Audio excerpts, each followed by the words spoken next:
നമസ്കാരം. മസ്തിഷ്ക ആഘാതത്തെ തുടർന്ന് മരിച്ച മകന്റെ ഭാര്യയെ പഠിപ്പിച്ച് ഉദ്യോഗസ്ഥയാക്കിയ ശേഷം വീണ്ടും വിവാഹം ചെയ്തയച്ച് മാതൃകയായിരിക്കുകയാണ് ഒരമ്മ. രാജസ്ഥാനിലെ ഷിക്കാറിൽ നിന്നാണ് ഈ നല്ല വാർത്ത. വിവാഹം കഴിഞ്ഞ് 6 മാസങ്ങൾക്കകം സുനിതയ്ക്ക് തന്റെ ഭർത്താവിനെ നഷ്ടമായി. തുടർന്ന് ഭർത്താവിന്റെ മാതാവ് കമലാദേവി അവളെ വീണ്ടും പഠിപ്പിക്കാൻ തീരുമാനിച്ചു. സ്കൂൾ ടീച്ചറാണ് കമലാദേവി. പഠനത്തിൽ ശ്രദ്ധ കേന്ദ്രീകരിക്കാനും ബിരുദാനന്തര ബിരുദവും BEdും നേടാനും കമലാദേവി മരുമകൾ സുനിതയെ നിർബന്ധിച്ചു. പഠനം പൂർത്തിയാക്കിയ ശേഷം സുനിതയ്ക്ക് ഒരു സ്കൂളിൽ അധ്യാപികയായി ജോലിയും ലഭിച്ചു. 2016 കമലാദേവിയുടെ ഇളയ മകൻ ശുഭം സുനിതയെ വിവാഹം കഴിക്കുന്നത്. തുടർന്ന് MBBS പഠനത്തിനായി ശുഭം കിർഗിസ്ഥാനിലേക്ക് പോയി. 2016 നവംബറിൽ മസ്തിഷ്കാഘാതത്തെ തുടർന്ന് ശുഭം മരിച്ചു. പിന്നീട് 5 വർഷം സ്വന്തം മക്കളെക്കാൾ കമലാദേവി സുനിതയെ സ്നേഹിച്ചു.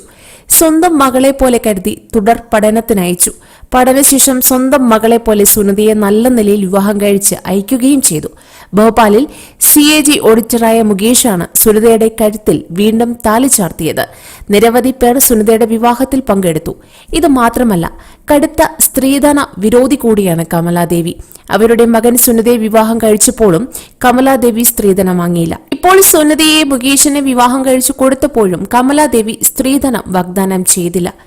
മിക്കപ്പോഴും അമ്മായിയമ്മയും മരുമകളും തമ്മിലുള്ള വഴക്കും ക്രൂരതകളും കേട്ട് മനം മടുത്തിരിക്കുകയാണ് നമ്മൾ പലപ്പോഴും. എന്നാൽ അതിനിടയിൽ വളരെ മനസ്സിന് കുളിരണിയിക്കുന്ന ഒരു വാർത്തയാണ് പുറത്തു വന്നിരിക്കുന്നത്. എല്ലാവരും മാതൃകയാക്കേണ്ട ഒരു വാർത്ത. കൂടുതൽ വാർത്തകൾക്കായി ഈ ചാനൽ സബ്സ്ക്രൈബ് ചെയ്യുക.